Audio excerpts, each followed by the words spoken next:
Right. Good morning, everyone. Afternoon, the days, morning, everything. Right. So it sometimes gets confusing. Yes, indeed. How's everyone? Doing well. Okay. Keisha, Brianna. Good I'm doing well. afternoon. How are you? All right, Brianna, you was in the being on steroid class. Hey, Yes. is that the Yes, Brianna? I was. Yes, Hey, ma'am. Brianna. Hey, how are Hi, you? Jeanette. I'm fine. How are Good, you? good to see you. All right. Okay. And how are you doing? Are you still pushing forward? Yeah, still pushing forward. So just trying How to many, get everything together. how many opportunities have you submitted? So far I've submitted probably 10. It's a little lower because I did get surgery in November. So I had some time. I had to take off. So Wow. That's awesome. And So you really, okay, is it making sense to you? Is it getting easier for you now that yeah, slowly but surely. I love it. And when I was Attorney Chandler's class, the extra boost that you needed after you completed our program? Of course, it was invaluable. I mean, just helping us with the format and just learning how to speak to the government, it was definitely helpful. So, Yeah. Do you think that you could have just jumped in there without taking my class before? absolutely not. Absolutely not.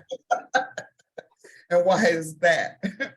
Because it's just like it's like learning a new language. I mean, the government doesn't speak and they don't function the same way as they do in corporate America. It's no way. If you just went in without your class or without, Attorney Chandler or Trinette's class, it's just like somebody just throwing you in the ocean without teaching you how to swim in a pool, I like that.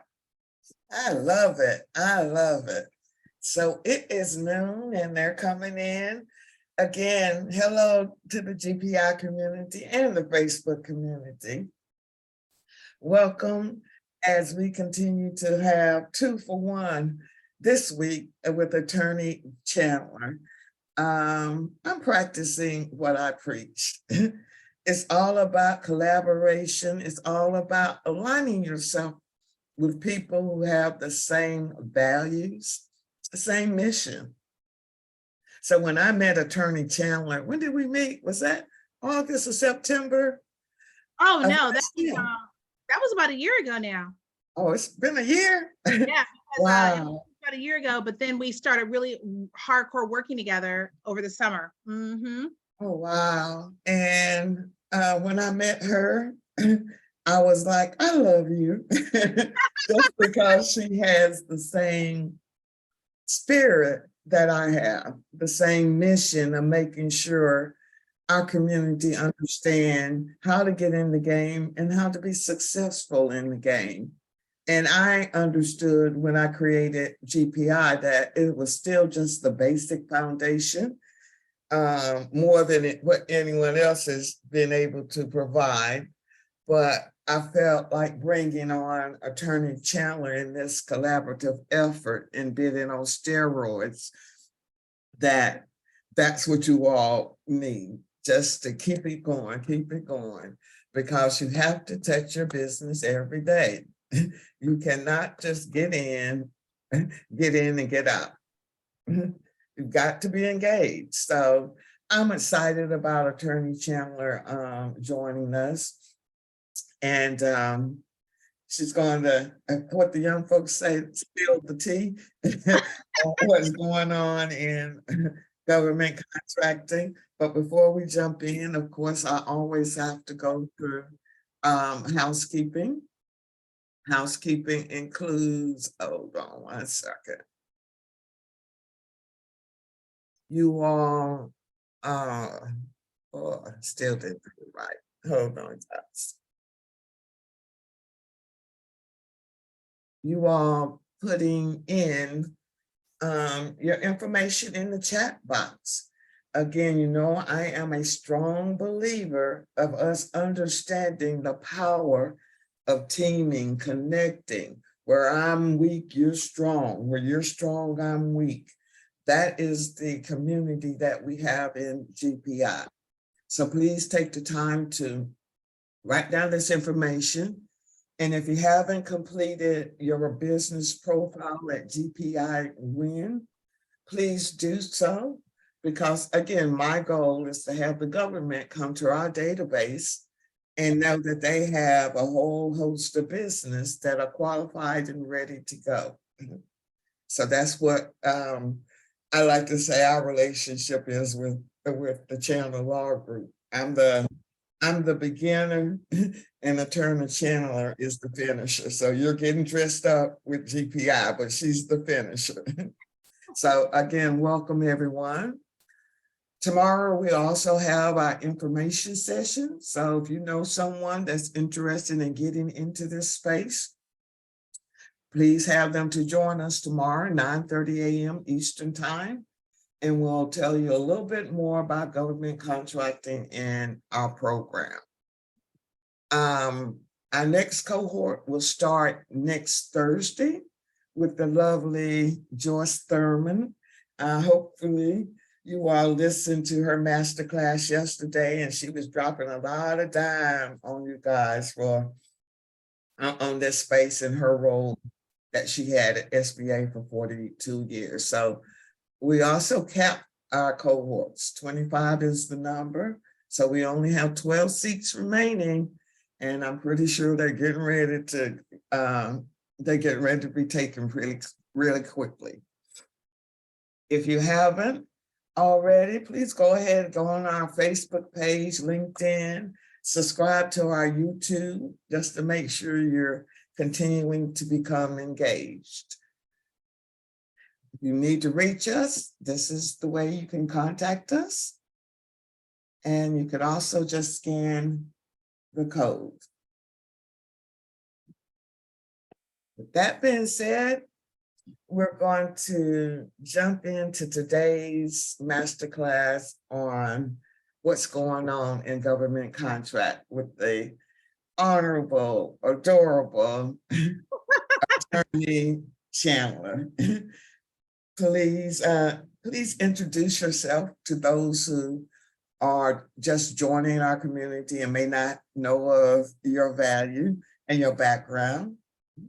Yes, ma'am. Thank you so much, Ms. Paula, for having me on. You know, I just think you are the best in the world, the bee's knees, and GPI for all the work you're doing in the community to make sure that we are winning and learning. I see some folks on the call. I see Brianna Jackson from class. I see Dr. Lakeisha Lowe.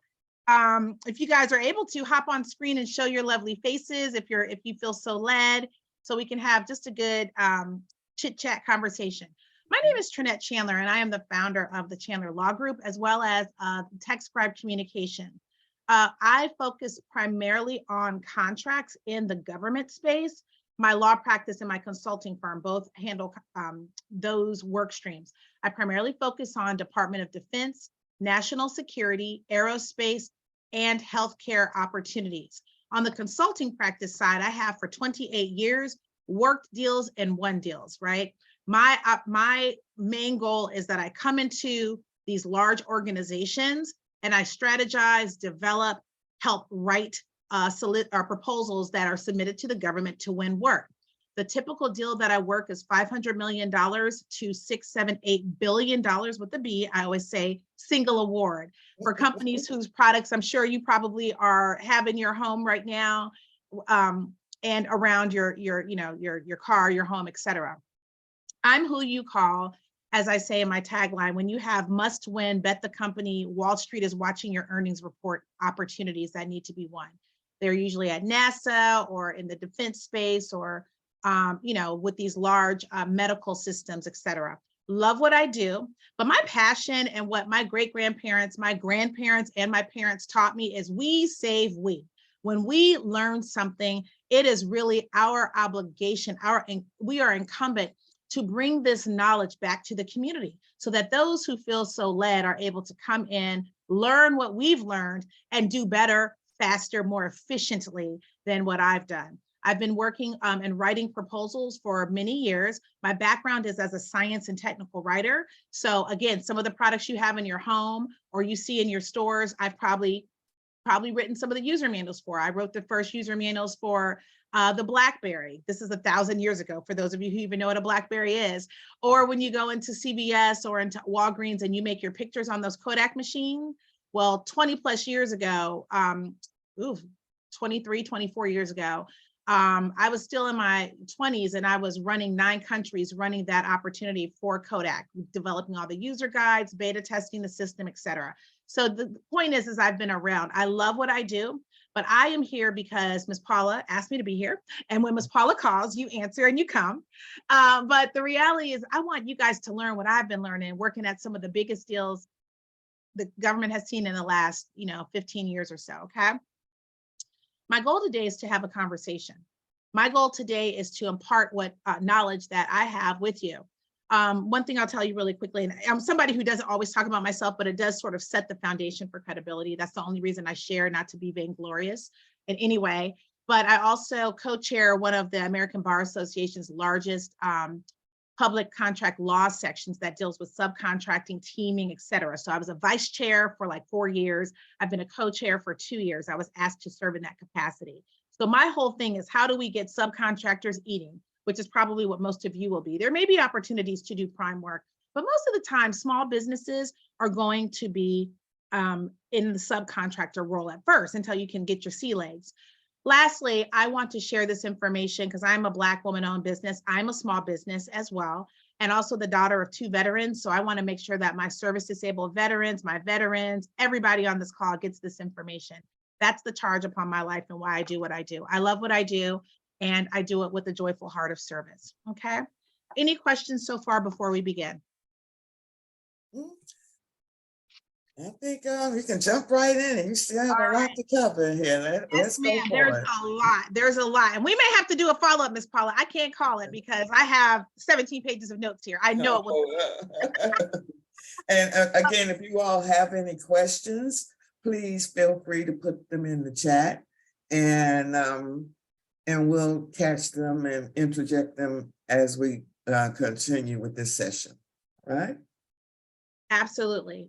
So 2023 is going to be a great year for government contracting. We have had some struggles over the last couple of years with the pandemic, et cetera, and all of the different types of contracting that was going on. There were needs that were diverted from what we thought was going to happen this time 3 years ago. Can you guys believe it's been 3 years since almost, I mean, that time has gone by. But literally where I was sitting on January 20th, 21st of 2020 changed dramatically just a couple of months later. And what I will tell you is it's a great time to be a small business. Woo! It was a little bit of a tough road these last couple of years because of the needs that were being fed for the pandemic and all of that. And there was work. There's always going to be work. The government does at the federal level $500 billion in business a year. But let me tell you, we are hearing some things from the top down. And some of the folks I am talking to, they know. They're like Ms. Thurman. Okay, these are your former government contracting officers, people who have their finger on the pulse, who have the authority and the privilege to say yes or no to where the dollars get spent. So feel free, Ms. Joyce, also to feel free if you want to hop in on anything. I welcome you to do so. Okay. Yes, we got double here. And hey! Thank you. And what I love about Attorney Chandler, she's up in DC and she has her hands on the pulse, and she's willing to, again, bring it back, tell us. So go ahead and continue, Ms. Chandler. All right, so let me tell you 3 of the main things that I'm hearing, and then we're going to talk about the 6 R's that I say that you must be ready for in this contracting landscape. Some of you may have heard a little bit of this, but it has expanded because I'm always at the end of every year, I kind of shut down operations and I do a reflection backwards and then a vision casting forward. And I'm listening to everyone. First of all, competition. Right now, because the pandemic has dried up a lot of sources of income across the commercial space and in other pockets of the government, you are going to see fierce competition going for opportunities that you typically may not have seen in 2022 and beforehand, okay? So you already know the marketplace is crowded. Be ready, be ready, be ready. Also, making sure that anything that you're working or you're going to bid on, that you have your talent pipeline identified. Even if they're not on board, you can't onboard people until you have work. You want to make sure you have, there is a war for talent out here. There are people turning down, literally kids coming out of school, turning down 6-figure jobs to go take a higher paying 6-figure job because the talent war is ongoing. But also what I would say is if you're in this government contracting space, let's say you're going to go and provide, I know I see some of the folks that are from Ms. Paula's other class, they provide facilities maintenance, janitorial services, right? They provide conference planning, event planning, IT technical support. I don't see the Burnett's yet, but I'm sure they'll show their heads soon enough, Dr. Burnett and Ms. Rashawn, and you're in that technical space. It doesn't matter what you're doing, the war for talent is there. Government contractors are finding out the hard way that after this pandemic, when people didn't want to go into the office, that is carried over into government contracting. And the issue is that when folks do go into the office, they're commanding a higher wage, but then also they're being very picky and finicky about where they work. We should all have standards, right? But it's reached epic proportions. So why I say that is even if you are someone who's, your job is like one of my clients, their job is to go and make sure all of the paper is restocked at a particular VA, all of the toilet paper and paper towels and soap and hand sanitizer and all of that, just to get someone to go in and do that work, having a hard time finding someone because there's so much work on the street. So if you don't do anything else, there's a lady I follow online. Her name is Cody Sanchez. Cody Sanchez is an her name's Dr. Sanchez. She is an investor. She's really big into money moves and things like that and how small businesses can come in and make money. And what she said was when she first went to start her business, she actually was told by her mentor, talent is going to be your biggest obstacle. That was then, it's still now. Please don't underestimate that. In the GovCon space, let me tell you why that matters. You work a deal, you win a deal. You onboard some folks leave. Let's say you're running a help desk. Some folks leave and you're not able to backfill them with talent.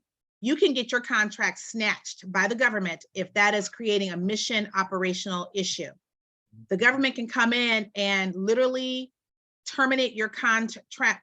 We call it termination for default because you're not able to perform the contract because you're not able to get the talent to do the work that they set forth in the requirements that you agreed to. So this is not just a sort of fuzzy wuzzy thing. It's like I have been getting calls for people in this exact position, left and right. Be careful. Trinette, can I ask you one other question? Yes, This is where we're talking about workforce.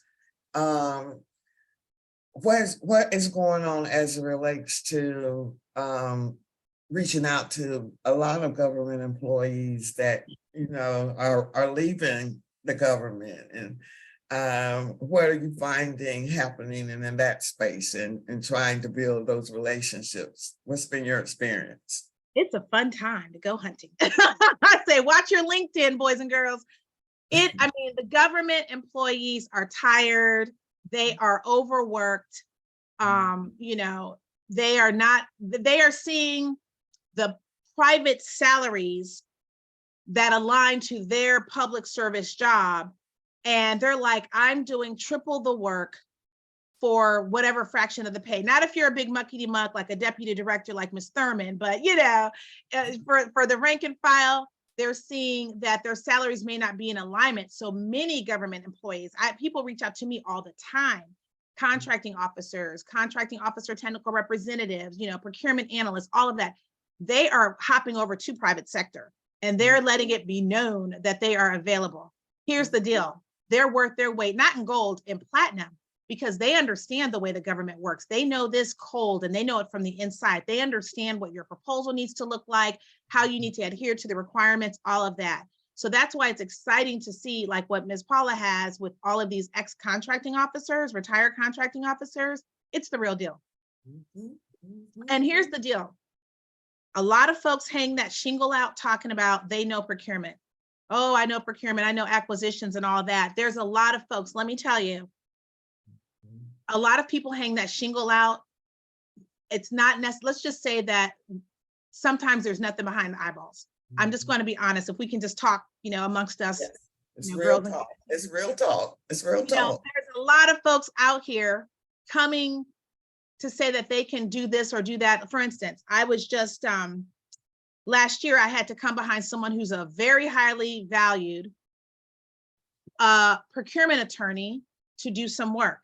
And what I saw there was just not okay. First of all, the work that was done in our community was not by someone from our community. So the level of love and passion and commitment, I just feel it wasn't there. And I feel like the folks who ended up retaining me because they felt like something wasn't right, they saw that things could be better and we fixed them. But there's a lot of folks that are moving and grooving that might be a business attorney, but they're not necessarily a procurement attorney. I have an additional 3 years of specialized procurement training after a law degree to do what I do. And I love this stuff. And so, Yeah, so can you tell them how many really Black attorneys are doing this nationally that's in that circle? yeah, so because there's not a lot of us just in private practice, just grinding it out like this in hardcore government contracting, like not just, oh, I do business and I move over to government contract. There's like 23, 24 of us. I mean, you can, and we all fit in one room. Back in 2018, we started this thing called the Diverse Government Contracts Attorney, and some folks attorneys group. And some folks would fly in from, California or what have you, but we scoured and we found like 23, 24 of us. Okay. So there's not a lot of us that are in private practice. Now there's plenty in the government per se, right? And when they leave, let me tell you, like one of my friends did, they have their choice of any of the mega firms. I'm talking about these firms that have these $1,000 an hour attorneys that are supporting, the White House. And it's good to see us get that opportunity. So I've seen a couple of us get that opportunity, and I'm excited for us to win like that. I am a solo practitioner. I had a partner, but he retired for real. He was part of that group. But yes, ma'am.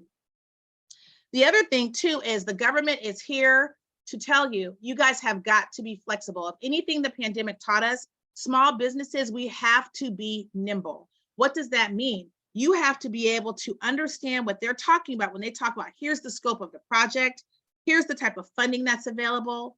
These are the types of things we want you to meet, the type of requirements we want you to fulfill. For instance, they might want you to get, flak jackets for, to supply, DLA, Defense Logistics Agency, right? You need to understand supply chain matters. That is hot and heavy. I'll talk about that more in a minute. You also need to understand security and compliance. Right now, there is so much focus on security, compliance, and making sure that your system at your small business, when it connects to or interacts with a government system, does not provide a wormhole for some of our enemies to get into the government system and do bad stuff. Critical. So there's something called, you guys write this down, CMMC, the Cybersecurity Maturity Model Certification. It's something that the big boys have to have, but you as a small business have to have it as well. Now there's a moving target. The DoD has made some adjustments to the requirements, but basically, do you have proper IT hygiene in your system? Why? Because we see countries like China, countries like North Korea, they're trying to always get and attack our systems. And one of the easiest ways to do that is, let's say that you are a small business that provides services to the military for TRICARE, which is their big military health system, and your stuff isn't on point, you might accidentally provide a wormhole for a malicious actor to get in through your system. And guess what's in TRICARE? The name, rank, serial number, social security number of every single person in the DoD who's part of the system and where they're at. You see how it becomes a larger national security issue? So one of the ways I want you guys to learn how to be competitive, one of the ways that you can show that you're competitive is showing that you're in compliance with the CMMC protocols. Don't worry about it, because I'm bringing one of my friends to Ms. Paula's platform, who's a bad cybersecurity lawyer who handles the best of the best. So he's already poised and ready to go. And we'll talk about that later. The threshold is not too bad for just a regular small business like you all, but that's one way you can show you're competitive. because the government now has started embedding in its requirements and in its evaluation criteria the requirement that you have this cybersecurity model. So those are just some of the things that you can do to be competitive. These are some of the 3 main issues that we're seeing. Why does all this matter? Well, if I'm looking to do business with the government and I'm a small firm, what did I tell you guys earlier? The government wants you to team so that you have greater capability and capacity to respond to their requirements.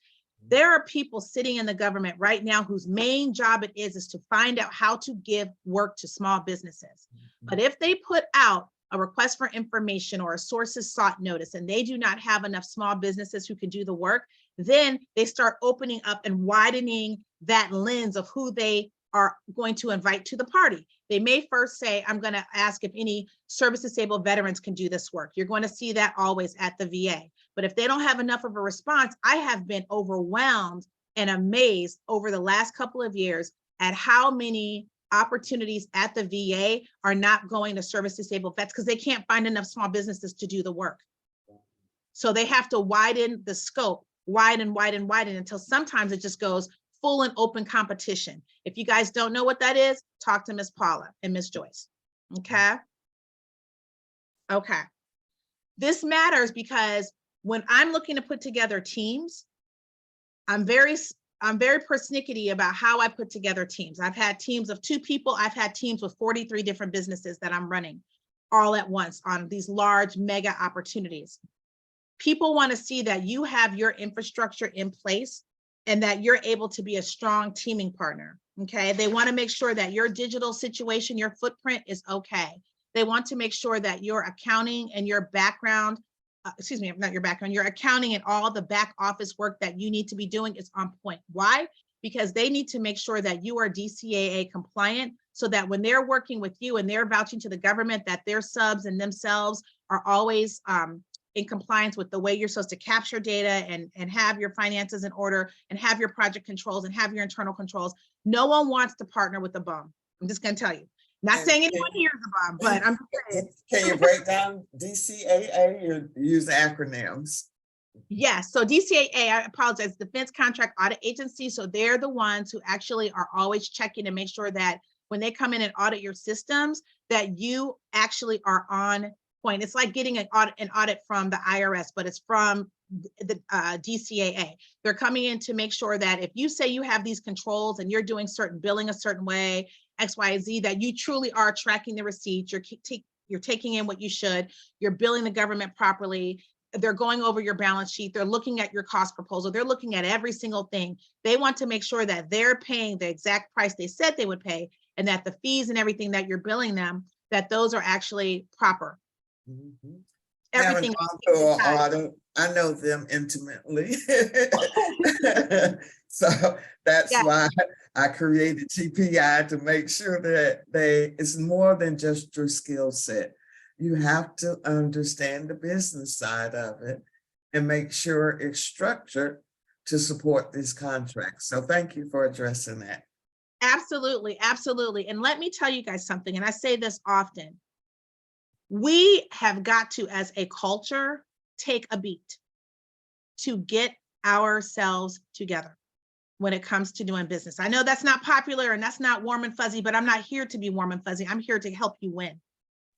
Amen. If you have, you know what I mean? Go ahead, Miss Joyce. Yes, ma'am. Say, yes, ma'am. Miss Joyce said something. No, I was just saying, I concur with everything that you have said. I've seen it so many times, time and time again, with small businesses, especially those when you have those requirements that's out there and you have people in place who are looking for small businesses, and then small business have the mindset that I'm not going to go after it because the government already have who and it's a company in mind. That's not always the case. And we have all these rules and all these regulations that are in place, like the teaming agreements, the joint venture agreements, all these mechanisms that are in place to allow small businesses to come together and team if they don't have full capacity to work together on a team and go after these contracts. Relationships are important, but for some reason, especially in our community, we don't want to open our doors or our minds to working with each other because we don't want to. I don't know what it is. I have yet to figure it out. but we have to get over that. And if we want to go after those contracts, Prepare the future. we have Preaching. to. Y'all preaching here. Go on, Miss Oh, Chandler. you better go, Miss Yes. Joyce. I'm like, it's a clinic. Look, Miss Joyce Miss Joyce must have seen my notes but here's the deal. We talk to people like Miss Joyce. Okay. She was literally the decision maker at her agency. Mhm. And how do I put that? We have got to be better about being better. I don't want someone to tell me, well, my auntie does my books and my cousin does this, unless they're qualified to do your books and if they're qualified to run your marketing.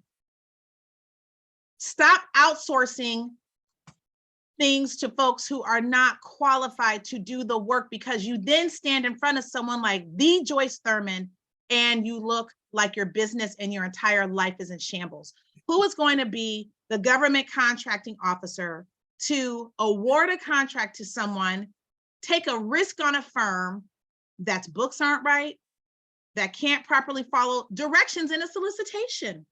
Correct. So if you can't follow requirements set forth in a solicitation, oh Lord, do we really want to give them a shot to be on this contract? See, Professor Eukins, an amazing professor at GW, he is like one of the godfathers of procurement law.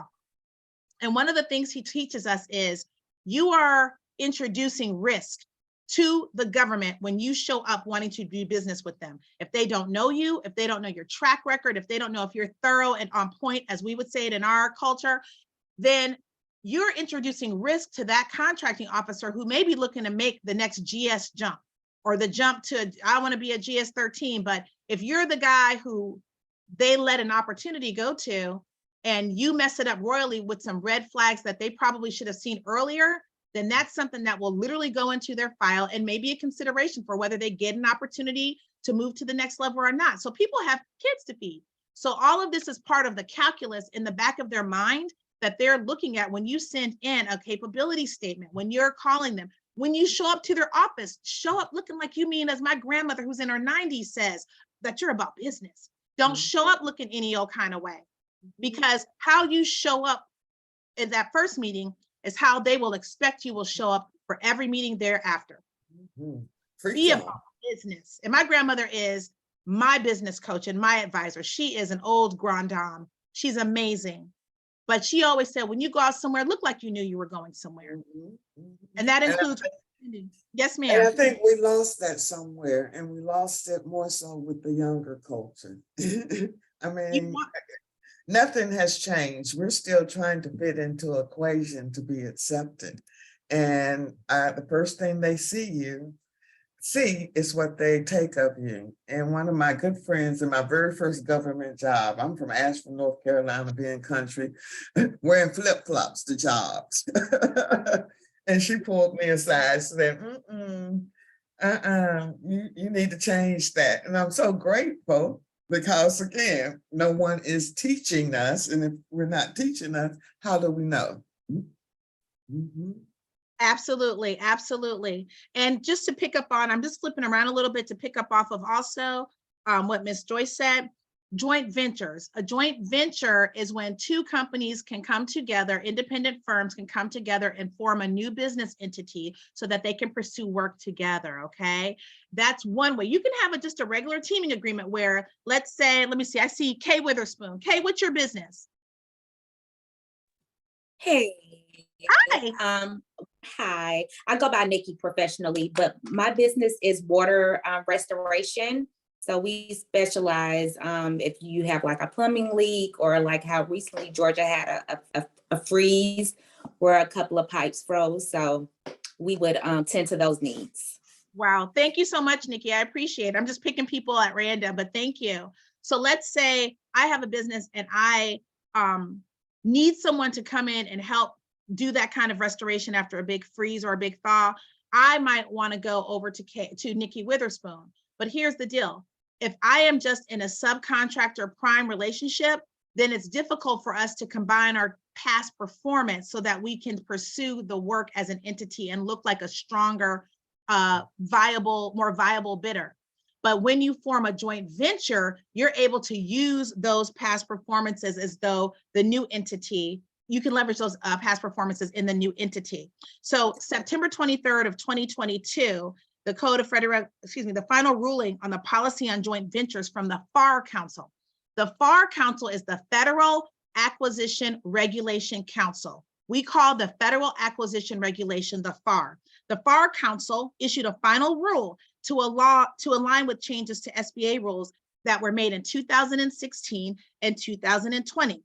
Among those things, a lot was going on there. The rule actually specifies when a joint venture can qualify for a set aside and the use of past performance work. So they're making it a little easier for joint ventures to do so with respect to the past performance. The set aside, the rules are more so if you are two equally situated small businesses, you can have that set aside be used. Okay, more details later on that, but I just want to pick up on something Ms. Joyce said. Okay. As it relates to these relationships and teaming and joint venture, because now you're getting into legal arrangements. Is it something, or have you had the experience that you can share to prevent these relationships from going bad? Because sometimes they'll go bad. So what would you recommend to businesses as they get into these legal arrangements? Absolutely. So this goes back, you guys will always hear me talk about infrastructure. This goes back to your infrastructure. You need to have a very, very good government contracts attorney on hand. I'm not saying myself. I know plenty. I always make referrals out to a bunch of people.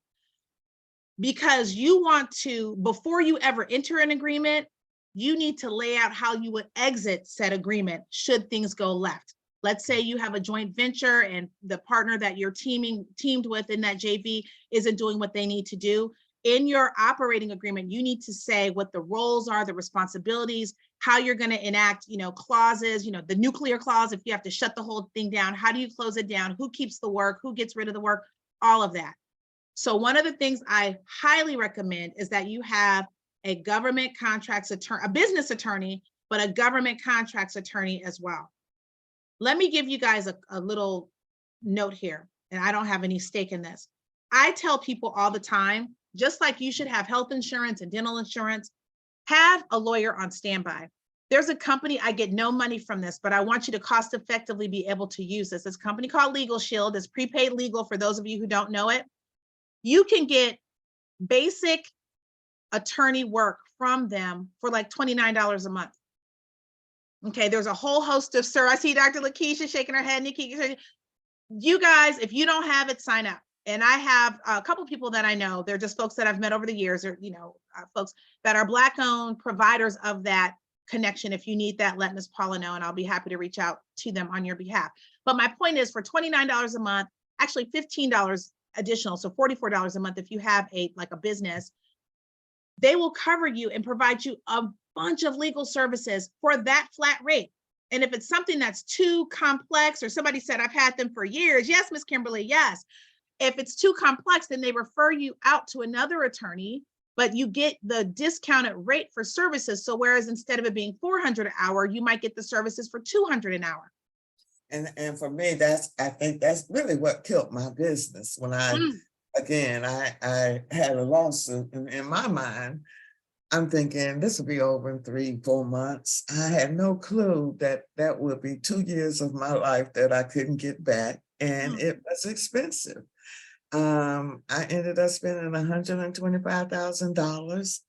And it was like they knew too, because it was $300 an hour when you having to do 10 depositions, and it's like a whole nother world. So that's why I'm excited that you understand the law and understand how we not get ourselves in trouble. And if so, how do we get out of it without harming your legacy? Exactly. Absolutely. Absolutely. All right. So let me go to what I'm also seeing. These are what I'm calling the 6 R's of government contracting. And I updated this. It was the 4 R's. It was the 6 R's because I updated it for 2023. You need to have the following in your wheelhouse. I'm going to name them, and then I'm going to go back through each one more slowly. And then I'm going to talk about what the Biden administration's focus is on procurement and acquisition for 2023, literally in the next 21 minutes. First of all, you need to have the ability to research and find the sources for procurement. You need to understand sam.gov, which Ms. Paula will teaches all of that, is the government sanctioned, the government required database where they list out every opportunity from the government that is worth $25,000 or more. Okay, that FAR, remember I talked to you about the FAR, that is the massive set of thousands of pages of rules that outline how you handle procurement at the federal level. The FAR dictates that $25,000 or more, those procurements have to be publicized. There's a whole bunch of language, which Ms. Joyce can talk to you about how they publicize contract actions is what they call them. But there are also a number of private databases that feed off of sam.gov that makes it a little easier to get the data, to build your pipeline, to build a dashboard, to track opportunities, to do sales, to do outreach, to research. Knowing where to get your content is important, whether it's the regular sam.gov or whether it is for grants, right? Not talking about that here, but grants. And then also how to research your competition and who's held those opportunities before you ever did, which is where we pull that data from something called FPDS, Frank, Penny, Dallas, Sierra, Federal Procurement Data System. That's where you can go in and say, oh, okay, well, I see that Nikki Witherspoon has this restoration work down here in Atlanta, blah, blah, blah. How long is she at that contract? What was the original amount? Who's the contracting officer? All that is free. But there is a database that you can pull data from. It's called GovTry. Again, I get nothing from this. And we're in the process of, we're going to be probably building our own, right, Ms. Paula? So we can give this out to our folks and make sure the money circles back to the melanated ecosystem. But for now, it's govtribe.com, G-O-V, T as in Tom, R-I-B as in boy, E.com. You can go on and get a 2-week free subscription. You can go in there and put the same sort of NAICS codes in, search terms, et cetera, in there and pull up in a more user-friendly format than I believe sam.gov is in, a bunch of information about contracts. And then when you look on that site, on that page, you want to look on the left-hand side and you'll see it will say federal contract opportunities. That's what you're going to click on for opportunities. Underneath, it will say federal grants opportunities. That's if you want to find grants. You know, that's where churches and schools and all that can go and look. But underneath there, you'll see it. It's very user-friendly and easy to use. There will be something that says federal awards. Okay, that is the private industries version. They're pulling from this database from sam.gov and from FPDS. That's where you can go do research on all these other opportunities that have happened in the past. You can go and see for the last 5 years, where have all the water restoration and plumbing opportunities been? Okay, so research. Number 2, resources. You guys, you can't pursue work totally without expending some sort of effort and monetary resource. Now, Ms. Paula gives you something that I really believe is worth way, way, way, way much more, but because she has a heart for the community, she's a softie, and I love her for being a softie. But you guys, if you haven't invested the time and energy to literally sit at the feet of people like her, Ms. Joyce, and other folks, you need to do that. Like in our mindset, we have got to, as a culture, and I know many of you already believe that because you've come through her class, but as a culture, we need to get in the mindset that this is an investment. Doesn't have to be a huge investment, but there does need to be an investment for knowledge. Just like whatever it is your business is in, you didn't just, I don't believe, hop up one day and all of a sudden you're somewhere, fixing pipes and restoring water. You have to go and get whatever training it is. And it may not be expensive. A lot of what we offer in the procurement space, just procurement space writ large, is not super costly, but it's valuable. And what I will say is in our community, I mean, I've worked with these large firms, the Hewlett Packards, the Northrop Grummans, the HPs, all of them, or I said HP, but the Booz Allens and all those. They leave no stone unturned when bringing in my firm to come and train their people. Mm. And here's the deal. When those folks leave, sometimes those companies, when their company lays them off, or if they just decide, hey, I'm going to bounce and I'm going to go set my own small business up, they have gotten the best training, and that's who you're competing against when you're submitting deals. So you're submitting deals against people who've been trained by people like me Mm, and Miss Paula and Miss Mm. Joyce.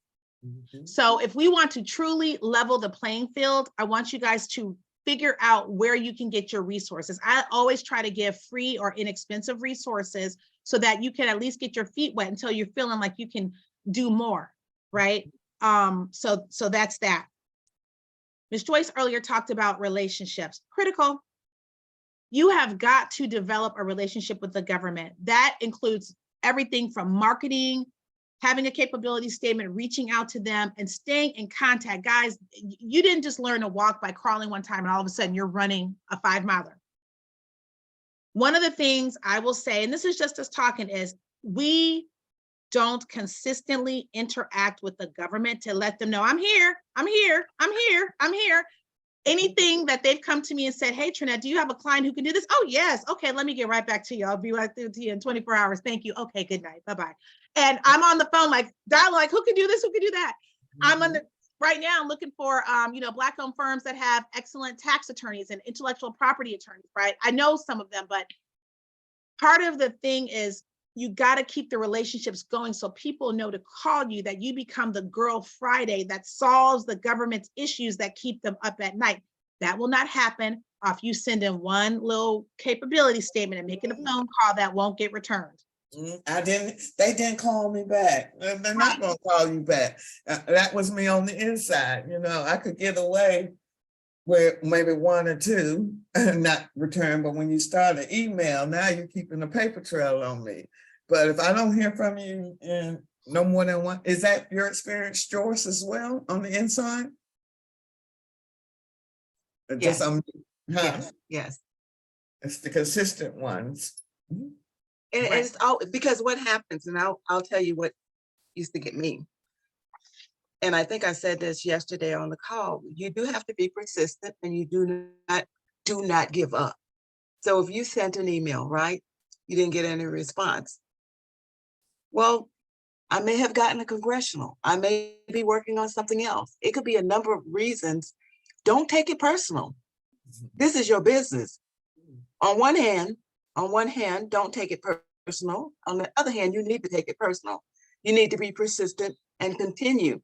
And so those companies who would say, this is my second email, this is my third email, guess what happens? I'm going to stop everything, and because now it's in my mind. I need to address this company. I need to find out what's going on. But then you have companies who will just give up. You cannot give up if you have this. This is your business. This is your passion. You have a responsibility to succeed, to make sure that you're doing everything. And everything means, until I tell you don't call me anymore, I'm going to continue to call. I'm going to continue to email. I will continue to be persistent because I want this work. And I need for you to understand who I am and that I'm going to get this job. I'm loving my sister. Y'all speaking the truth here today. Yes. Go ahead. Right. And like I tell people, always keep at the top of mind a couple of things. First of all, 40 years ago, we wouldn't even had a call like this. Our ancestors, we just got over Dr. Martin Luther King Jr. Day. They fought for us to be able to be in these spaces. I don't care if they don't want me. Many times I am the only of everything in a room. I don't care. I came to collect on what my ancestors sent me to collect on. So I don't let any of that intimidate me. I don't let any of that stop me, because this is how my children eat. Yours do too. And if you don't have kids, if you have a pet goldfish or you have to feed your cactus, something in your life depends on you getting this work. And when you keep that top of mind, you will stay vigilant. But if you, as we say in our community, get a tone, and what she didn't call me back, guess what? She's still going to eat over there, that good contracting officer with her big fluffy job. She's still going to be doing just fine. You got to push to the front, guys, and build the relationship. And here's the deal. When you go talk to them, your first conversation should not be, what can you do for me? What I want you to do is to show up and tell them your value that aligns to what their organizational mission is. When you show up with your hat in your hand, it puts you in a defeated posture that, oh, every time I go, they always begging. As opposed to, hey, I just wanted to let you guys know, did you see the final rule on XYZ for government contracting? I just wanted to share that with you. Thanks, have a good day. Then your next conversation is, oh, by the way, here's my capability statement. Then the next conversation, you come back to them and say, I noticed that you had this issue and I have 3 solutions. Would love 15 minutes of your time to explain how I can help you on that matter. And it's not going to be something that's in an RFP, because once that RFP drops, then they're blackballed, they're firewalled off from talking to you. But you are proactively looking at their govtribe.com. You're looking at their agency forecast, which you can go out there and do. You can literally Google IRS forecast procurement 2023. It will come up. Right. And go and see where they have a need. And once you become that girl Friday who fulfills a need, they call you all the time, both in private industry and in the government. You are so on point. Yes, thank you, Ms. Joy. Thank you, Ms. Paula. It's a small community too, so you also have to understand. But that's why I don't encourage you to go after a $2 million contract for your first contract. Understand the smaller ones first, build that trust and relationship so they can pass you on. It's a small community. Oh, it is. It is. And if you're the one who, there's something right now, Ms. Paula knows that I watched someone not do the right thing and not keep their word to the community, and it's all falling apart and nobody will help him. Now the government terminated the contract and pulled it back and put it out as a totally different vehicle. And this is one that a lot of folks could have been eating on. And that's why I say what we do is dress you up. So you understand the language, you understand how you should look. And Dr. Chandler, she just put it on steroids because she don't want to do what I'm doing. She's going right to the meat. Would you say, Miss Jackson? We got absolutely some prior students. Let me tell you guys something. Every day when I have to go into these war rooms, I'm coming in to make sure that I leave with knowledge that I can bring back to GPI and bring back to my community, because I have sat, I've been doing this almost May will be 28 years. I've sat on the outside and tried to figure out the cheat codes. I've tried, like, how do you do this? And people, they are what my grandmother calls glue mouth. They don't want to share. And when you show up with all this fabulosity, I'm unapologetic, but I'm hungry for knowledge. But it's not just for me. We say in our family, it's never me, it's always we. We all win together. So that's what the relationship is. Risk is another thing. I talked about that. Don't be the weirdo that introduces risk that people won't want to take a bet on you. You got to show that you're on point and you're ready. Even if you're just 2 people or 1 person in a building or in a business, show that you have a little TurboTax going, a little QuickBooks, XYZ. Go talk to Rose Financial Services and Miss Paula. She'll get you situated.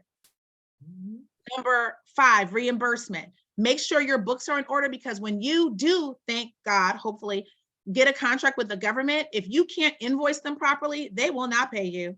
And that is an issue I see so often, that people in small businesses don't know how to properly present a duly executed invoice to the government that's in alignment with the way they told you they want you to submit your invoices. So guess what?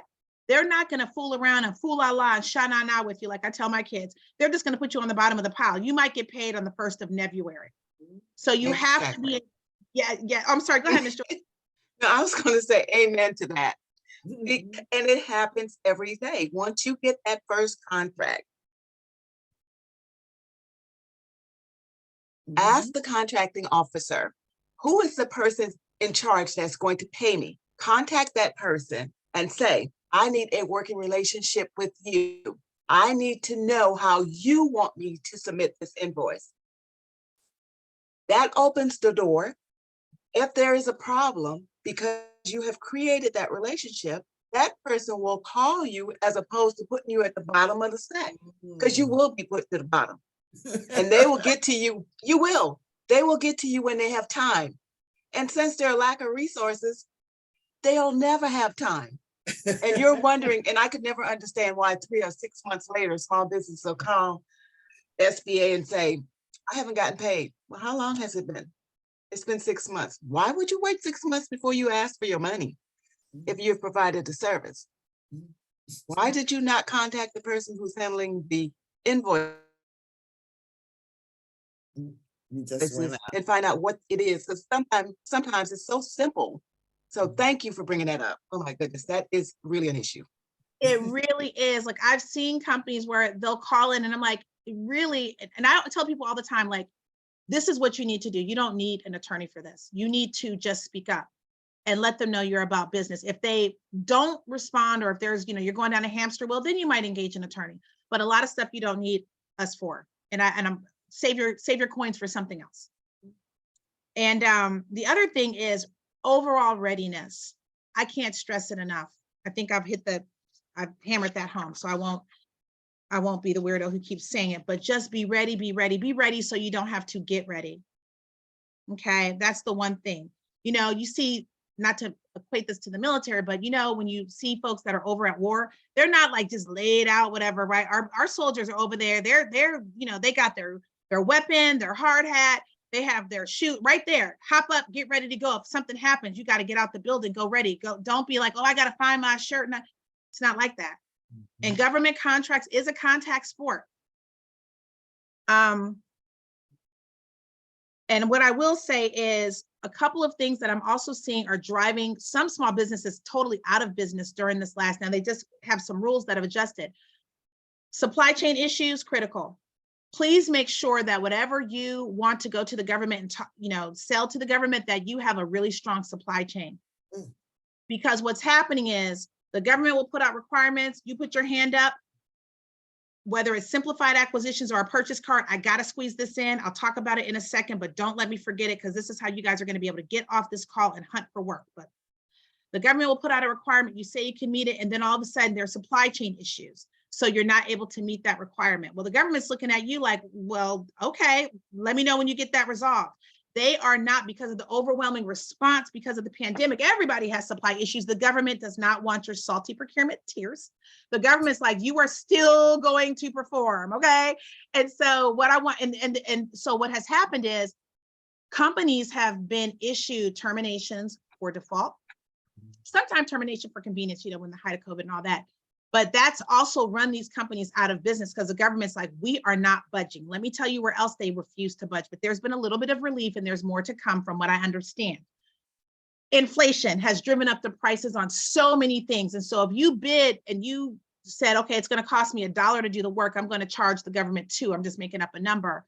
And then all of a sudden that same widget you were supplying costs $3. The government also wasn't here for it. They're like, you still got to perform. And people are looking for what's called an equitable adjustment. The government has been slow to issue those requests for equitable adjustments or equitable relief. Okay, now, November, just a couple of months ago, 2022, the final rule from adjustment of monetary based size standards. So they changed the 8A eligibility thresholds because of inflation, okay? And so that number for what your eligibility, what size you could be as a business when you were in 8A, and what you could get for work based on whatever the NAICS codes were, that changed, and they allowed an additional 13.65% increase. Don't worry about it now. My only point to that is to say the government is listening. Inflationary concerns have run businesses out of business, which what has it done? Shrunk the pool of bidders that can respond to government deals. So that means some contracting officers sitting there scratching their head like, why can't we get people to respond? I've seen opportunities go that they keep, we call it letting a solicitation. They keep reletting the solicitation over and over and over again. And then they'll finally cancel the solicitation because they can't get enough folks in industry to respond because of inflation and all of that. So the government is giving a bit of relief. Okay. We got 3 more minutes. Yes, ma'am. I'm talking fast. Past performance. Here's the deal, guys. You want to make sure that whatever you do, you always ask for past performance. It used to be where only the prime could get the past performance for work, meaning a past performance is your letter of reference for having done work with the government. Now there are additional rules that have come forward where now a small business who's a subcontractor can also get past performances, okay? Last tip, I'm just going to go over these. We're going to have to come back on another call. These are the other top issues that the government is really, under the Biden administration, tackling this year. Budget uncertainty. people are feeling very uncertain about the economy, they're slow to bid because bidding sometimes costs money, time, and resources. Inflation, we talked about. Small business support, a lot of those resources in contract, and we call them Series 1102. That was the line for their work job code. They've retired, they've left, et cetera. So contracting resources are scarce. You're gonna have to really be innovative with what you do. Supply chain, we discussed. Cyber, we discussed. Workforce, we discussed. Making sure that if there's an opportunity to team, before you talk about anything, please get an NDA signed, okay? A non-disclosure agreement. Before you go telling your solution of how you do anything, whenever you engage with any business, you have to get that NDA signed. Lastly, if you haven't heard me talk about it before, 2 forms of government contracting that you can actually pursue today. Number 1, purchase card work.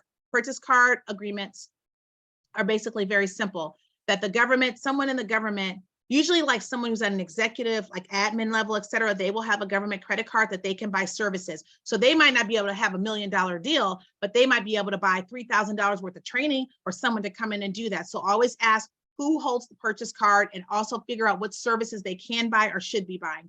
Lastly, also simplified acquisitions. It's a streamlined way to go after work with the government. They basically put out the work in a streamlined way. You don't have to have a big RFP and solicitation, and it's for opportunities worth $250,000 or less. And that's a lot of ways small businesses can eat. So when you go into GovTribe, put in simplified acquisitions in quotes and see what opportunities come up. All right, I'm done. Thank you for your time. Over. I have a minute to finish. Give her a hand. Were you all fed this afternoon? Definitely, definitely. We appreciate my favorite attorney, Attorney Chandler. Just to close out, remember, we are having our information session. And thank you, Joyce, for your input. Yes. Information session is tomorrow for her class that will be starting next Thursday. I am so happy with the team that I'm building. And as I will continue to say, it's about building a strong team. It's not about you. It's about the community and the team. And I will consistently say we have almost 2,000 people in our database. That's why it's important that you complete that business profile. We should never, ever have to leave home because now we have a community that's speaking the same language. With that being said, you have one closing message? I'm just looking at the questions. I apologize. So Dr. Yeah, I was just about to say that too. Yep.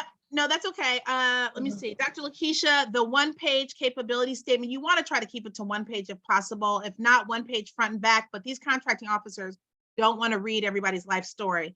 Put a blurb on who you are, your NAICS codes, your strong capability statement, your PSC codes on there, and your business information, and your why you matter and why you're better and different than everyone else. It should be 1 page because they're busy. They're booked and busy. Let me see. Did you mention you're looking for a Black-owned tax accounting for an attorney? Yes, sir. Yes, sir. So woman-owned company XYZ in New York. I'm looking for a law practice, but please send that information because we need to build up the reserves. I think that's it. And you can send it to info@GPIWin, or you can put your email in there if you like, Attorney Chandler. Oh, okay. I'll just send it to go through you because then that way you could also capture it for your database. All right, everybody get ready. 2023 has to be our year, especially before the election, because again, that climate may change. Right now it's friendly. We appreciate the friendliness and we want to take advantage of the friendliness. So thank you again for joining us. Spread the word if GPI has been a benefit to you. Thank you again. Bye-bye. Bye, guys. Happy 2023. Bye-bye and thanks. Bye-bye. Thank See you. guys at the top. Thank you. Thank you. Bye-bye. Bye-bye. Thank you.